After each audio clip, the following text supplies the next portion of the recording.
Hey, you've made it to Spry Space, where people managing social media accounts come for community. This year, our focus is social media for good. Together, we can work to make social media a landscape for healthy online communities to grow. Sound good? Then come along with us on the Spry Space podcast, where we share what we know, learn what we don't, and strive to make social media better for us all. Darling, oh darling, you better pack your things and go, darling. Oh darling, you're so mean to me. No, you can't stay one more night, darling. Well, every time you say you're sorry, oh then you sweep me off of my feet, but then you go.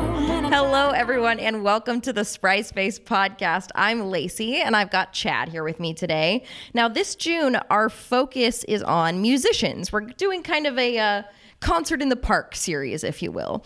We're looking at how musicians are using social media for good and how social media has impacted their industry, especially during pandemic. Now, we've got two extra special guests here with us today as well, Kate Voss and Jason Goessl, who make up the husband and wife musical duo Sundae and Mr. Goessl. Now, they were recently awarded Acoustic Ensemble of the Year from Earshot Jazz. So, Kate and Jason, welcome to the show. Thank you. Thanks for having us. How are you feeling today? Pretty excellent. How about you?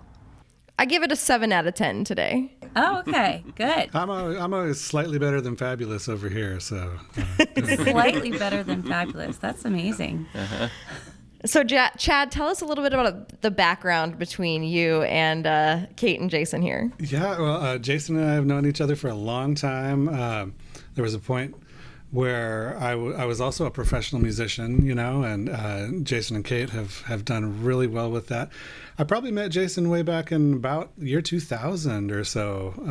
I had moved to Seattle from Missoula, and it was people that I knew in Missoula that also knew Jason and played music with Jason. So it was a big kind of incestuous family of musicians kind of there in the Seattle area at that time. And it was so great because everybody was dedicated and everybody was kind of really serious about our craft and our art and kind of putting a lot of effort into it. And of course, it was my mid-20s, so I was like, you know, having a blast of everything I did, you know. Yeah. But Jason, I don't think he was ever my roommate, but he could have been because he was there all the time, you know. We had this house called Base Camp. And it was just a house full of artists and musicians, and there was always music going on and art. And I was kind of the only folkie, playing folk music and singer-songwriter music. And so I'd be playing in my room, writing songs, and I'd hear from the other room. We were all into electronic music at that time. Yep. Jason and Adam had a band called Obelisk that was doing really well and great music, and that was all electronica and jungle and drum and bass music, right? Yeah, yeah. We still have about 1,000 records of Obelisk, so if anybody out there wants to unload. All right. Well, y'all have come a long way since base camp, I'll say that, yeah? Yeah. So before we get into kind of the meat of the content, I always like to ask about some social media content that you all have taken in the last week or so that brought you joy. So what do you got? Well, I will start. Actually, something happened this morning that brought me joy. And not only did it bring me joy, it actually brought me to action. I saw my friend, bass player friend from the Twin Cities, Michael Carvalho, post that he was going to be performing with one of my favorite multi-instrumentalist singer. She's like an idol of mine, Gunhild Carling. So he's going to be performing with her in Portland. And so he posted this, wonderful, little collage of pictures of him playing with her and said, hey, I'm going to be performing in Portland. And I was just like, that's it. I'm going to go to Portland. I'm going to see my friend play bass, and I'm going to see, one of my biggest inspirations perform. And so it not only brought me joy, but it actually took me to booking a trip to Portland next week. So we love when social media makes us actually take action in our real life, when it crosses that field into something that actually takes action. So that's great. You got one, Jason? Yes, I follow a a person I used to work with, his husband Skylar, is just found out he's allergic to corn. So he posts every day these different foods he can't get because they're made in a facility with corn, and it's been upsetting his stomach forever. But he posts all his new recipes, and he's making granola, and he's making power bars, and he's making all this stuff. And he just posted they sold their condo so they can buy property to grow all their own vegetables. Wow. And he posts like really informative things about urban farming and what to watch out for and all of his recipes, and he's just really cool photos, and he's always like super positive, and it's just really cool to see, you know, him working at this so hard. And every day I'm like, what's Skylar doing now? It's funny. I can't even imagine my pantry without corn products. That would be very difficult to have that kind of lifestyle change. Yeah, and he's finding that it's in like everything. Like he can't even use soaps or shampoos with the corn products. Oh, wow. Wow. Yeah. Well, lots of education there. Yeah. So I want to hear a little bit about you two as a musical duo. So tell me a little bit about Sundae and Mr. Goessl. And I loved this description that you said, that you bring sounds back from a bygone era and spread the joy of music like Johnny Appleseed. Okay, so tell me a little bit more about you two as a musical duo. Well, we started this project as a passion project 8 years ago.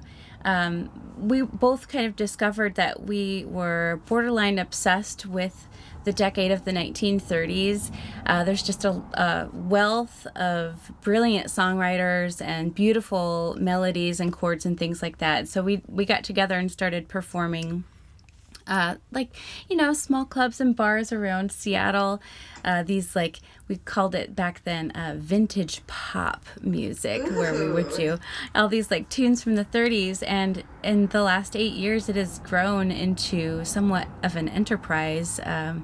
We've performed over 1,000 shows all across the United States. And we're very lucky that, the 1930s, we both very much love jazz music. It's probably our favorite kind of music.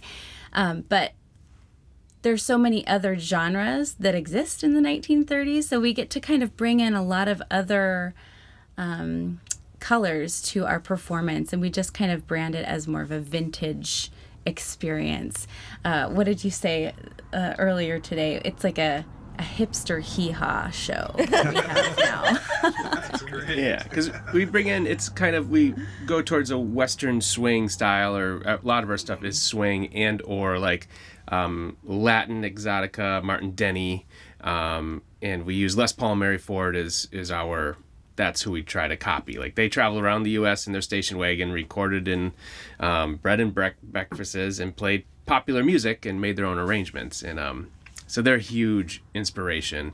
And we end up calling our music fun and fancy. That kind of is more digestible for people, because when people hear, we took the word jazz out because sometimes that's a 4-letter word. They're like, oh, I hate jazz. I'm like, well, what's jazz? They're like, well, a bunch of old white dudes playing too long of solos I don't understand. They're like, oh, we're not that. But we like to do more 50% music, 50% comedy. Come on, I'm funny. You must be the 50% comedy, Kate. Yeah, actually, I have a joke for you, Lacey. Okay. How do you get a hipster to eat a hot dog? How? You put it in a man bun. See? I'm funny. She laughed. I can't wait for the, I want a hashtag hipster hee-haw to be a thing and really take off. That's what I'm looking for. And then we started writing original songs too, that's in this old school style, but we have songs like I'm a half a bottle of gin from falling in love with you. Which is a true story, by the way. And then a new one that's on our newest record that's might as well 'cause love is hell. Also true story. Kind of about living on an RV together for 3 years in close quarters with our little chihuahua. We're still married. So. And how's the chihuahua doing with all this? She's great. She's staring out the window right now. She's in the sun. Bossing everyone around that walks by. Tell him the name of the dog. Jackie O'Sassis. Oh, yeah. Absolutely. Of course, she's on Instagram, so you can follow her adventures. Oh, on her own channel. And what's her handle? Jackie O'Sassis. Okay, there we go. Okay, so let's bring it back into our industry for a minute. So we've been really focused over the last year or so on this concept of social media for good, right? And so we're just looking at all of the nooks and crannies that industries, and well, not all of the nooks and crannies. We don't want to be in all the social media nooks and crannies, But we've been looking in many of them and finding, some of the niches and how people are adjusting during pandemic using social media and how certain industries are using social media for good. So a question that I have for you two is, what role does social media actually play for you two as a musical duo? Well, it actually plays quite a big role for us. Where do I start? We are on a lot of different platforms, and we've found that people find out kind of what we're up to through social media. Like, I can't tell you how many times, it's just been countless, where people have, approached us or messaged us and said, hey, I saw on Facebook that you guys are going to be, in Denver. Like, would you like to come play a show? So it's pretty wonderful and pretty essential for us to have a social media presence, not only just to kind of let people know what's going on, but we've gotten like lots of work just from posting, the things that we've been up to. Right now, we're actually in campaign to get 1,000 YouTube subscribers. You're getting close, aren't you? Yes, we only have 76 to go. So we're almost there. I think we're going to get there this week. But, our main platform to try and get people to subscribe has been Instagram, Facebook, Twitter.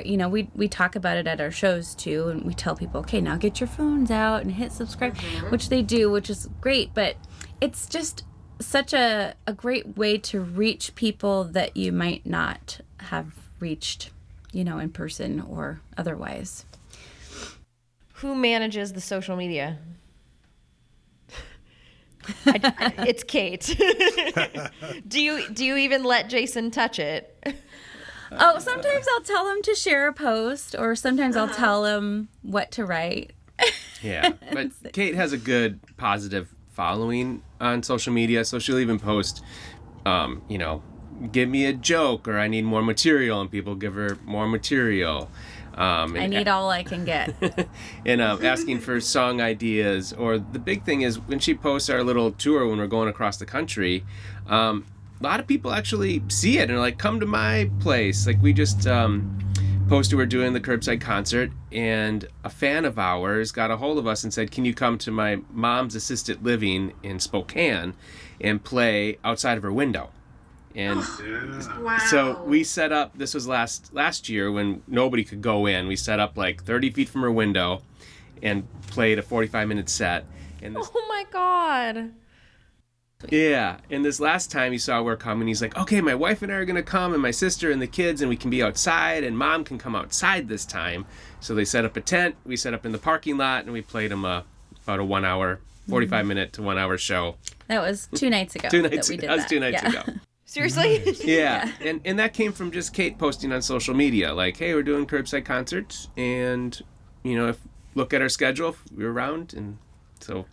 One of the things that's interesting about Kate, you even asking people for material and that kind of thing, is I've found that that's one of the best ways that you can actually kind of build this this circular kind of community where you give to them, they give to you. You ask of them, they ask of you. And it becomes this like a real relationship, We're actually building relationships and communities with people. And the best way you can keep them engaged is to give them a job, And so when you're asking people for their input and they feel like they're invested enough that they can actually give you ideas and communicate back to you, that's when you really are building something, a real relationship and a real community of people. So that's wonderful to hear. Yeah, I couldn't agree more. That's actually how we've been structuring our Patreon as well.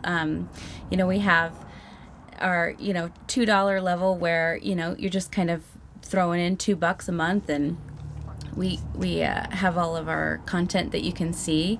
But every level up from there, it's like there's a song request level. So, people get to say, hey, in your next concert, we want you to do this song. And there's a curbside concert level. So if you, are at the top tier, we'll come to your house and we'll give you a concert. I think the most important thing to both Jason and I, and the way we've structured this duo, is our mission is to connect with people and to create a sense of community and a sense of fun, so that people, especially this last year, can at least, take their minds off of some of the really serious things that happen in life and relax and smile for about an hour. That's kind of what we're here for. We want people to be engaged. We want the community to come out, especially with these curbside concerts. We're, just inviting everyone. Like, we're doing this safely. If you're available, just, walk down the street and come enjoy a concert. I have to say, Jason's no slouch too with the social media, because I've been following. He posts regularly on his personal Facebook page, and I mean that's where I heard about the ambient music that you're doing, and I have forwarded that particular post to plenty of musician friends of mine too, and so yeah, Jason does a good job with that too. I like that. I like that compliment. You're no slouch, Jason. You're no slouch on social media. If there's one thing that's okay about you. So I know you did release your newer album, Fun and Fancy. Is that the newest one that you have released, Fun and Fancy?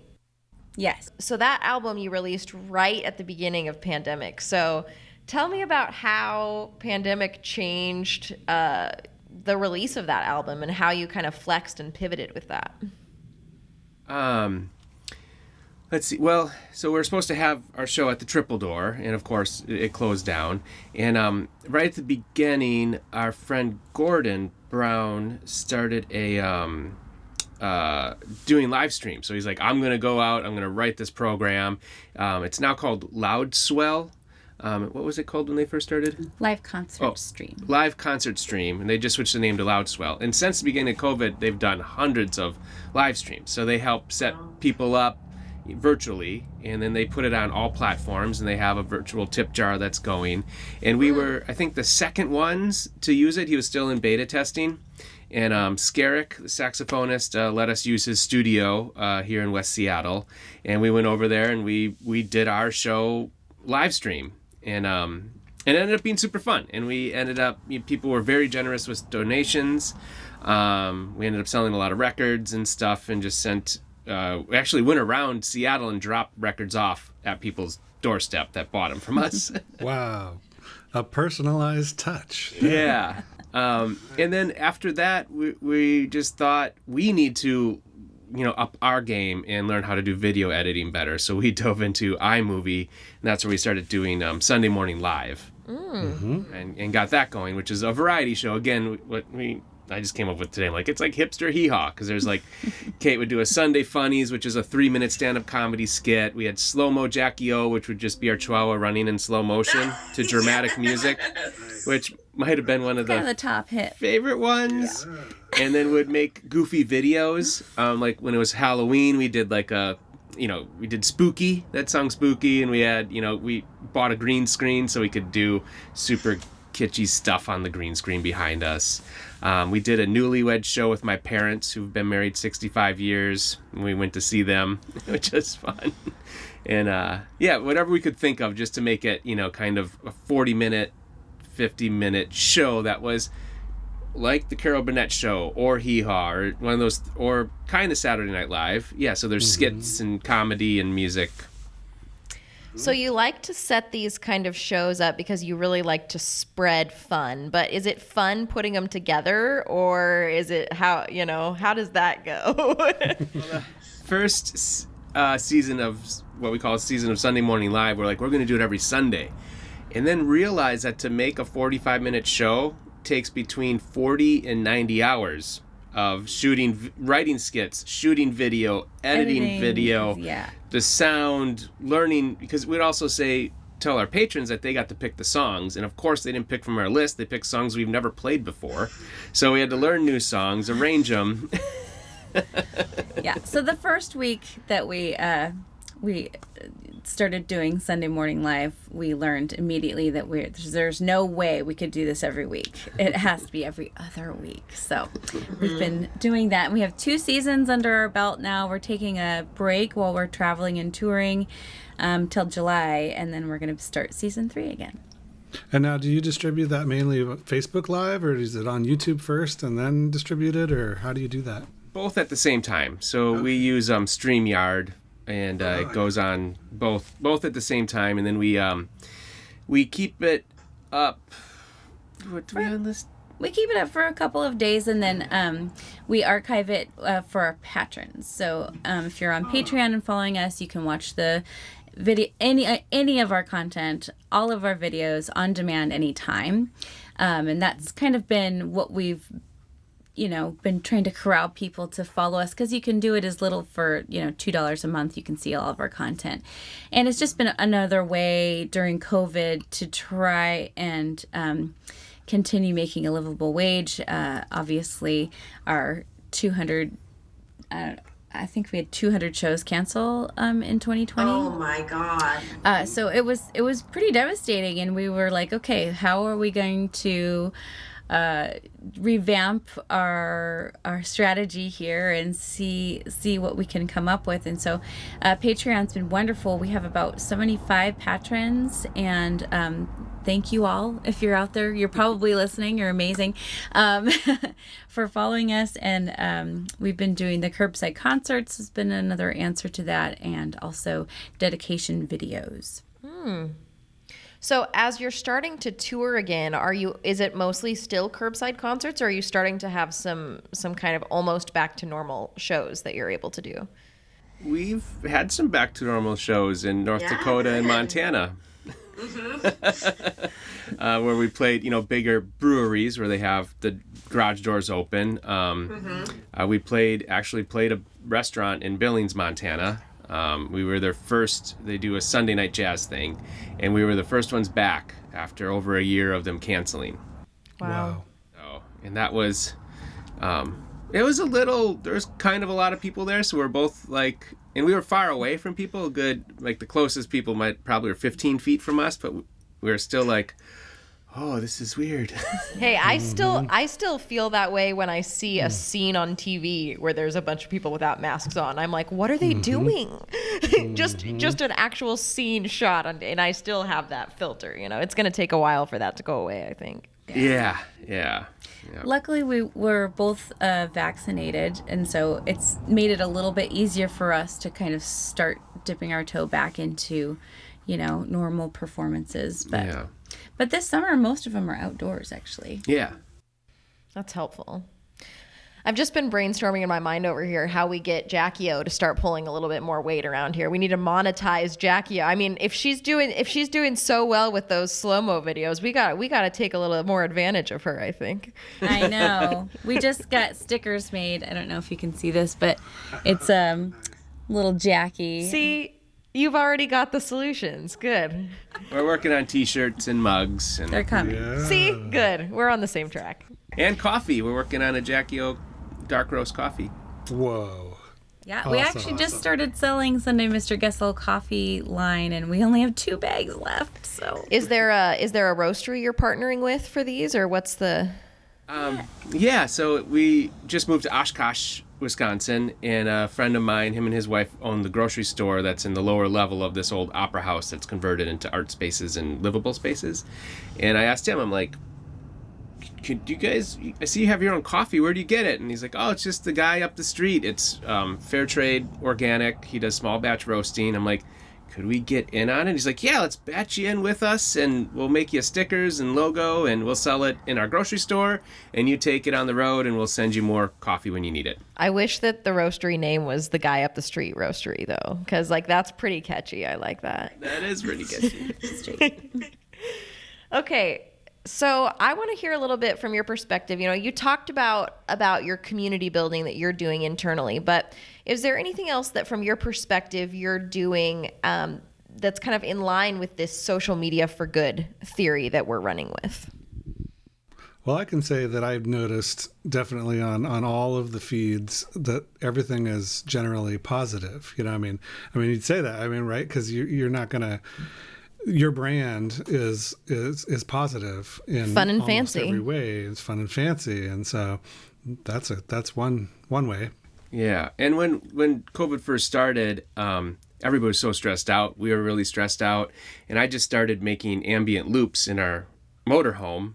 Just set up my guitar and a bunch of effects, and I discovered using ancient solfeggio frequencies. It's the same tones that Gregorian chants use. Singing bowls, didgeridoos are all, the pitches they use are based off of a certain frequencies. So I'm like, well, I can retune my guitar and do that. So I had a bunch of fun making these. Then I put them up all on my website, and I shared it on social media. And it's kind of the only thing I was sharing were daily meditation, just the audio. And then once we hit the road last June, I'm like, I have effects that are battery powered. I can set up my phone. So I made a bunch of videos all across the country of me, like either sitting on a dock, on a lake, or up, in the mountains somewhere. And then I would improvise these really slow, relaxing pieces with video content as well. And that's all I just posted on Facebook. And I was trying to just be like, if people come to my Facebook page, you're going to see something that's very relaxing and positive, and where they can just take a breath instead of hyperventilating because of all the stuff that they're seeing on social media that's so negative. They can stumble across something that's positive and relaxing and calming. And I got so many emails and messages from people that I don't know all over the place saying I use. Like, I got one awesome email with somebody that was at Mayo Clinic that said she was working with a lady that was going through some intense chemotherapy. And she said every day after she got home from chemo, she's like, put on Jason's meditation music. And they listened to it. They said like 4 to 6 hours a day streaming from my website. And it really helped, with pain and relaxing and getting their mind off stuff. Mm-hmm. So. What kind of an effect did that project have on you too? Did it have a similar effect on you, having something to kind of pour your passion into that was calm and relaxing and meditative that way? Yeah, for sure. I mean, we both, Kate and I, use it for sleeping every night. We have our favorite tracks and our favorite frequencies, and those I've made longer ones. It has a big impact on our life. Like, we put it on in the morning when we get up generally, because it just kind of eases into the day. It helps with anxiety. I have I'm the type of person that just has high blood pressure, and I'm like, I'm not going to go on blood pressure medication. I'm going to exercise, and I'm going to figure this out. And my music totally, like 5 minutes of it, and my blood pressure is totally down to normal. And yeah, it's very powerful. Yeah. You enjoy it too, Kate? I listen to it every day. And, it's been a wonderful process just watching him learn more about this type of music and kind of really hone in on how to make it and how to make it better. And it's been just so powerful watching the response from other people. He actually made a personalized track for somebody who contracted COVID and was, trying to stay away from his wife. So he was in the basement of the house and he couldn't sleep, he couldn't eat. He was just really hurting. And Jason actually made him a personalized tracks called Joe's COVID Buster, and he listened to it every single night. He still listens to it even though he's mostly recovered at this point. It was just amazing. And we actually had a patron who got so into the project that he commissioned a special guitar to be built for Jason so that he could make this kind of music. And it was just such an amazing positive ripple that we got to see, and it's still rippling out. It's pretty amazing. Wow, that's neat. And now I took on the moniker Relaxatone, so relaxatone.com is now up, which has the music, and the Color Red record label, they just took on the music as well, so they're releasing a track a week So I had a whole slew of tracks ready for them that go into June. But I got to start making more because they're like, we're making a low stimuli channel, or it's already up, where people can just go on and listen to low stimuli music or meditation music. And they're like, give us a track a week to release on Spotify and all the platforms in our channel as long as you can be dishing up a track a week. So I'm getting ready to make a bunch more tracks coming up and send off to them. So you've got a track a week you're doing for that. You're still doing your variety show? We're taking a little break right now, but we're coming back in July for sure. Yeah. And we're doing a track a month as Sundae and Mr. Goessl. So our patrons that have suggested songs for us to do, we're learning them and totally producing them. And the same record label, Color Red, is putting out a track a month on their covers channel, because of course they're all covers that people are suggesting. So we just had It's Been a Long Time just came out last month, which is Captain America's love song. If you're into the Avengers, it always comes on when he's talking with, dancing with Agent Carter, or having the dream about her. One of our patrons who's into Marvel, or not Marvel, into Marvel comics, suggested the song, but it's from the 30s, and Les Paul and Mary Ford did it. Chet Atkins has an amazing arrangement, so I love it.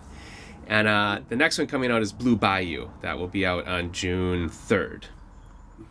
So there's so many different things that you all are juggling right now. How do you manage? Who's in charge of juggling? Who's the juggle master? And I got to jump in and say that this is old hat for Jason. For as long as I've known him, he's been in 10 different bands. He's got this going on and this going on. He's running a business. He's doing all this stuff, and so this does not surprise me at all. Yeah, it's normal. Normal. Not everybody calls it normal, but how do you two manage having so many different projects that you're working on at one time? I don't know the answer to that question. So, meditation music? Yes. Oh yeah. Relax the tone. Yeah, relax the tone. Yeah. We start. We've had to. There's even some more projects brewing right now, and there's a few more that we can't really quite talk about because they're not official. So we're still waiting. Our calendar's full. Our calendar's full. So calendar. When we went to Montana, the whole reason we went to this ranch is they have 4 different cabins. 2 are rustic, but then there's a modern one in the old house. So we could pick our cabin and stay in it. And that's why we want to go there. So we would have separate houses. Yes, that's the point, is that we would be not bothering each other. So when we got to Bozeman, we got a carriage house. So Kate would stay in the RV, I'd stay in the carriage house. Just during the day, all day, we'd meet for lunch and meet for dinner. But we're right now trying to figure out how do we get, where we can be in separate spaces, because we have a lot of stuff. Yes, we both have separate projects going on right now, so we need to get away from each other. I'm a squirrel brain interrupter, so... Is he? I didn't say it.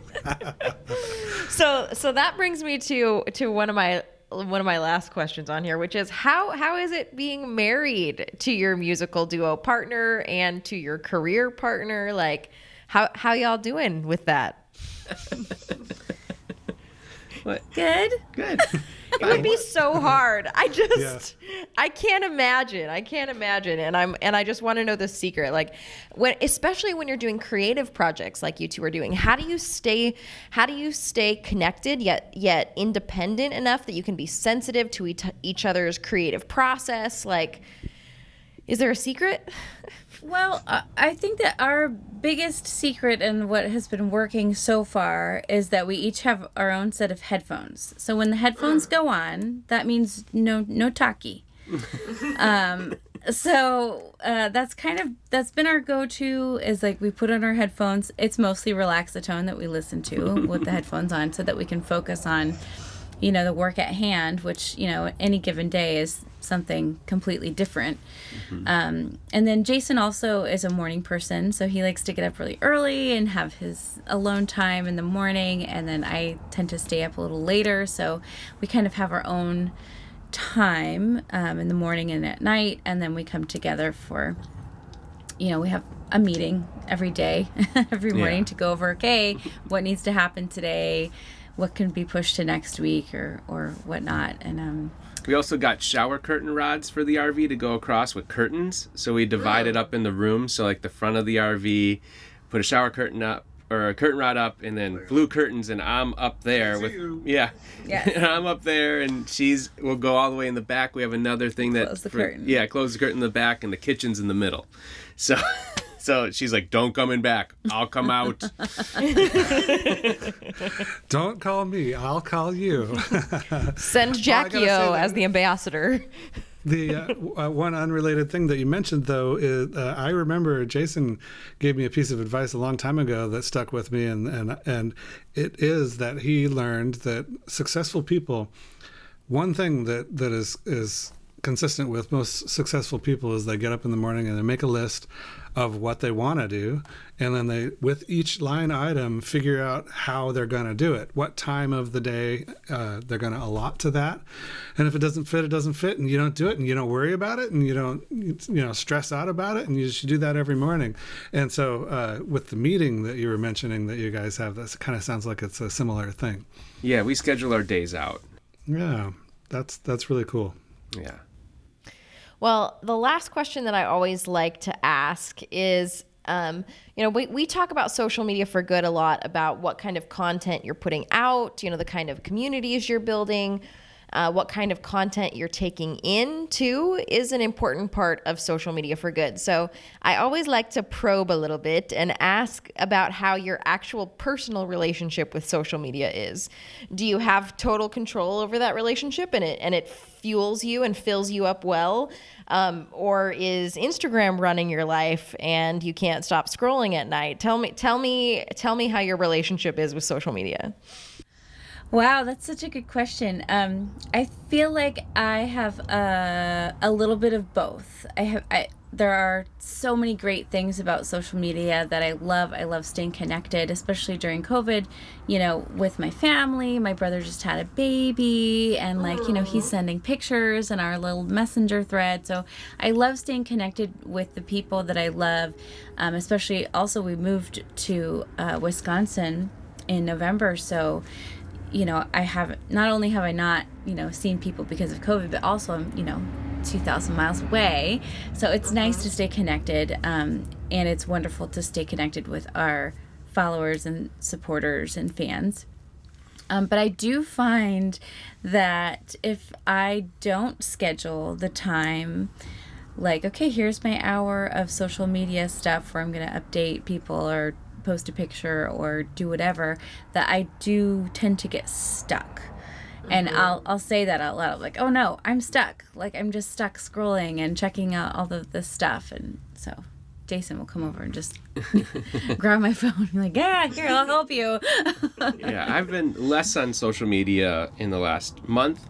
I'm just kind of taking a little bit of a break. So I just try to I go on every day, but not more than 5 minutes, go through the stuff, see what I need, and I'll share what she posts. And I haven't been I'll make my relaxed tone post once a week. It's kind of just, I have to set things.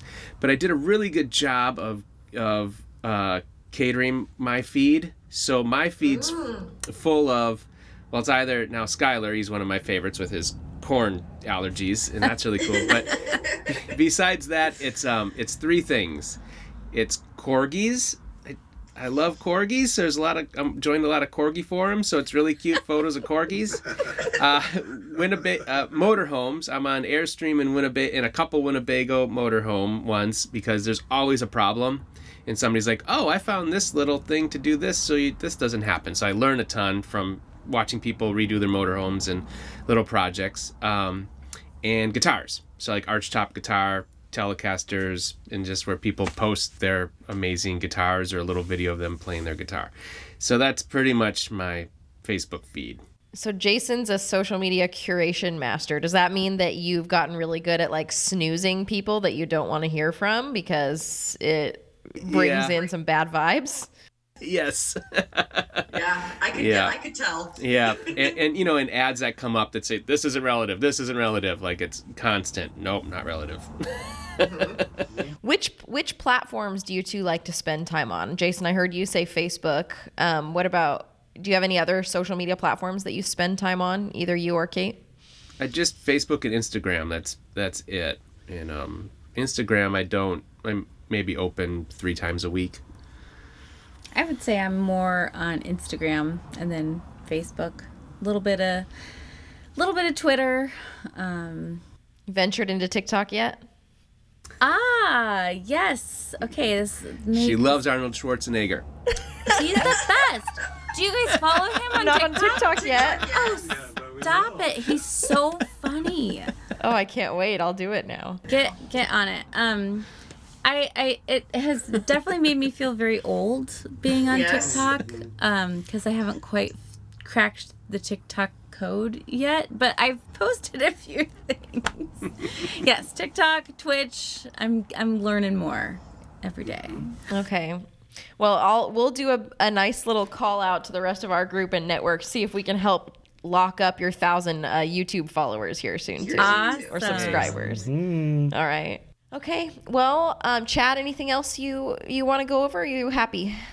I'm very happy. This was a wonderful conversation. Oh, thank you. Yeah, it's Well- really great to see you two again. Oh, you too. Yeah, thanks so much for having us, you Yeah. guys. Yeah, we're so happy to have you. I'm excited. I think I'm going to go do the $2 Patreon too. I want to see all the content coming on. I want to see those Sunday lives. I'm excited.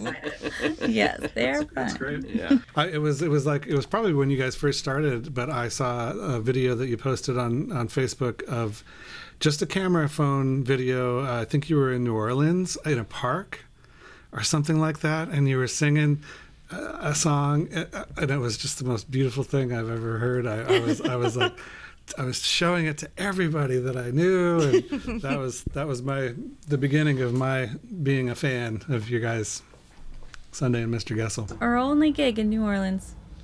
Playing outside. Playing outside the park just randomly. Well, we are just so grateful for your time, and we'll let you know as soon as this kind of comes out too. But for all of you who are listening or watching, we're grateful for your time as well. You can check out Kate and Jason's Sundae and Mr. Goessl on so many platforms, as you heard. Try to go subscribe for their YouTube channel, see if you can get the 1,000th spot. And we'll look out for more from the Jackie O Empire too. Okay. Awesome. All right. Thank you so much. Have a wonderful day. And everyone, we hope you keep learning. We'll talk to you soon. Okay, I'll give you one more chance, my sweet darling.